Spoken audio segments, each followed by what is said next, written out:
عام وہ لفظ ہے جو کثیر اور غیر محدود افراد کو بطور استغراق شامل ہونے کے لیے وضع کیا گیا ہو، جیسے المؤمنون المؤمنون ہے یا المشرکون ہے۔ یعنی عام کا کیا مطلب ہے؟ عام کا مطلب یہ ہے کہ ایک ایسا لفظ ہے جو اپنے تمام افراد غیر محدود افراد کو دفعتاً واحدتاً ساروں کو شامل ہو، ساروں کو کیا ہو؟ وہ شامل ہو، تو اس کو عام وہ کہا جائے گا، ٹھیک ہے نا۔ جیسے مثال المؤمنون المشرکون، المؤمنون کا مطلب تمام دنیا کے مومن، المشرکون تمام دنیا کے مشرک، یا جو بھی نام ہوگا تو وہ کیا ہوگا؟ وہ اسی عام کے تحت داخل ہوگا۔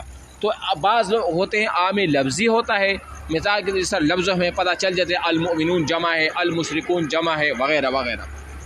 اور دوسری جگہ پر عام جو ہے نا وہ معنوی بھی ہے، جیسے من اور ما۔ من اسم موصول اور ما یہ بھی ہے۔ من جیسے ذوی العقول کے لیے آتا ہے، اس میں سے کوئی بھی مراد ذوی العقول مراد ہو سکتا ہے۔ یہ ما جو ہے یہ عام جو ہے نا معنوی ہے، اور ما جو ہے اس سے بھی غیر ذوی العقول جس میں جاندار وغیرہ سارا کچھ یہ سارے کچھ آ جاتے ہیں، یہ ان کے لیے ہے، معنوی طور پر کیا ہے؟ یہ عام ہے۔ لیکن اگر کوئی مثال کے طور پر کوئی ایسا کہہ دے کہ عشرہ مومنن 10 مومن یا 100 مومن 100 مومن کہا جائے تو یہ عام نہیں ہوگا، کیونکہ یہاں پر یہ محدود ہے۔ اگرچہ وہ 1000 ہو، وہ 1 لاکھ ہو، اگر آپ اس کو متعین کرو گے کہ 1 ارب یا 2 ارب یا 10 کروڑ وغیرہ، تو اس کو عام کے تحت ہم داخل نہیں کر سکتے، ٹھیک ہے۔ اور اس طرح مومنین بھی عام نہ ہوگا، اس میں استغراق و شمول کے معنی نہیں ہے۔ یہ جو اگر ہم صرف مشرکون پڑھے یا ہم صرف مومنون پڑھے تو یہ بھی عام کے تحت داخل نہیں ہوگا، اس لیے کہ ہم نے جب المؤمنون یا المشرکون کو عام کے تحت داخل کیا تو وہاں پر الف لام استغراق کی لیتا۔ الف لام کس کی لیتا؟ استغراق کی لیتا۔ اور الف لام کے کئی قسمیں تھے، ہم نے آپ لوگوں نے علم نحو میں پڑھ لیا ہوگا، جیسے الف لام استغراقی ہے، الف لام عہد ذہنی ہے، الف لام عہد خارجی ہے، اور الف لام جنسی ہے۔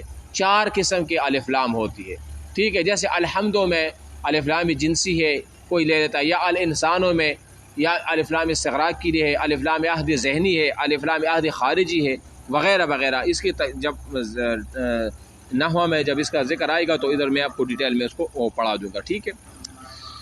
اچھا، عام کے الفاظ عموم پر دلالت کرنے والے کچھ الفاظ ہیں جو عموم پر دلالت کرتے ہیں، جیسے مثال کلو، جمیع، کافہ، جیسے کل نفس بما کسبت رہینہ، کل نفس ذائقۃ الموت، کل نفس، تو جہاں کلو آئے گا تو اس کا مطلب یہ ہے کہ کل نفس ذائقۃ الموت، ہر ایک زندہ سر نے موت کا مزہ وہ چکھنا ہے، تو کلو یہاں پر عام لفظ ہے۔ یا مثال جیسے ہم کافۃ المؤمنین کما یقاتلون کافہ، کافہ، تو کافہ ایک تاکید بھی ہے، لیکن یہ عام کا لفظ بھی ہے کہ اس سے مراد تمام کے تمام کیا ہوتا ہے؟ وہ مراد وہ ہوتا ہے۔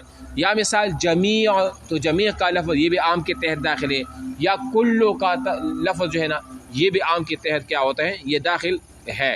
تو یہ وہ چیزیں ہیں جو عام کے لیے بطور وہ استعمال ہوتا ہے۔ نمبر 2، جمع معرف بلام، جیسے الوالدات والوالدات یرضعن اولادہن حولین کاملین، والوالدات یرضعن حولین کاملین، تو یہاں پر الوالداتوں میں سارے والدات مراد ہیں۔ اب ایسا نہیں، اس میں کوئی تخصیص تو نہیں ہے نا کہ نہیں بعض مراد ہوں گے اور بعض مراد وہ نہیں ہوں گے، تو یہاں پر الف لام یہاں پر بھی ہے۔ اچھا، نمبر 3، جمع معرف بالاضافہ، جیسے یوصیکم اللہ فی اولادکم للذکر مثل حظ الانثیین، یوصیکم اللہ فی اولادکم للذکر، تو یہ جمع معرف بالاضافہ ہے، جمع معرف بالاضافہ ہے، مطلب جب اس کی اضافت کی گئی ہو کسی دوسرے اسم کی طرف، تو یہاں پر بھی کیا ہوگا؟ اس سے بھی مراد عام کے تحت اس کو بھی داخل کریں گے۔ یا مثال مفرد و معرف باللام ہو، جیسے الزانیۃ والزانی، الزانی مفرد ہے اور معرف باللام ہے، یعنی اس کے ساتھ تعریف کی گئی ہے الف لام تعریف کی طرف۔ الزانیۃ ہر زانیہ عورت، الزانی ہر زانی کرنے والا، زنا کرنے والا مرد۔ اب اس سے کوئی مخصوص افراد تو مراد نہیں، جو بھی زناکار عورت ہوگی، جو بھی زانی مرد ہوگا، سارے کے سارے یہاں پر کیا ہوں گے؟ وہ مراد ہوگے۔ بس آپ اتنا سمجھے کہ عام 2 قسم، عام لفظی ہے اور عام معنوی ہے۔ لفظی میں یہ الفاظ آ جاتے ہیں اور اس کی مخصوص صیغے جو ہے نا وہ بھی ہم نے پڑھ لی، اور عام معنوی وہ ہوتا ہے جس طرح کہ من ہے اور ما ہے، تو اسے عام کیا ہوگا؟ وہ معنوی مراد ہوگا۔ عام کا حکم کیا ہے؟ عام کا حنفیہ کی نزدیک خاص ہی کی طرح عام بھی ہے، معنی پر دلالت کرنے میں قطعی ہوتا ہے اور محتاج بیان نہیں ہوتا، چنانچہ کتاب اللہ کے عام کی خبر روایت کی تخصیص درست نہیں ہوگا۔ یعنی عام جس طرح ہم نے خاص کے حکم میں پڑھا تھا کہ خاص کتاب اللہ پر اور یقینی طور پر وہ عمل کیا جائے گا، اور کسی خبر واحد کے ذریعے سے عام میں تخصیص بھی نہیں کی جائے گی اور خاص پر عمل بھی ترک نہیں کیا جاتا، تو اسی طرح عام بھی جو ہے نا وہ قطعی ہوتا ہے۔ کسی خبر واحد کے ذریعے سے اس میں تخصیص کرنا یا اس پر عمل نہ کرنا وغیرہ یہ نہیں ہوگا۔ یہ کس کا حکم ہے؟ یہ عام کا حکم ہے۔ پھر اس کی بعد عام کی دو قسمیں ہیں، ایک ہوتے عام مخصوص منہ البغض اور دوسرا ہوتے عام غیر مخصوص منہ البغض۔ عام مخصوص منہ البغض یہ وہ عام ہوتا ہے کہ جس میں سے بعض افراد کو خاص کیا گیا ہو، اور عام غیر مخصوص منہ البغض وہ ہوتا ہے کہ یہ وہ عام ہوتا ہے جس میں سے کسی بعض افراد کو خاص نہیں کیا گیا ہو۔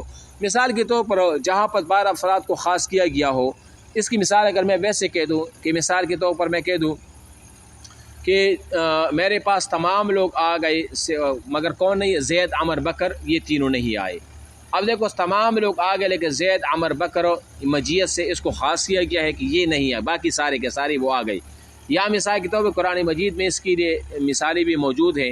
فار ایگزامپل کہ اللہ تعالیٰ فرماتے ہیں کہ وَإِنْ أَحَدٌ مِّنَ الْمُشْرِكِينَ اسْتَجَارَكَ فَأَجِرْهُ، مطلب ایک جگہ تو حکم ہے نا کہ آپ تمام مشرکوں سے کیا کرو؟ لڑائی کرو، ان سے جہاد کرو، لیکن اگر کوئی آپ سے امان طلب کرے یا کوئی آپ کے ساتھ نہ لڑے تو آپ اس کے ساتھ نہیں لڑیں گے۔ تو آپ دیکھو تمام مشرکین میں سے بعض ان مشرکوں کو خاص کیا گیا جو بوڑھے ہیں، جو آپ سے جنگ نہیں کرنا چاہتے یا جو آپ سے امن طلب کیا ہے انہوں نے، تو آپ ان کے ساتھ لڑ نہیں سکتے، تو یہاں پر بعض افراد کو خاص کیا گیا ہے۔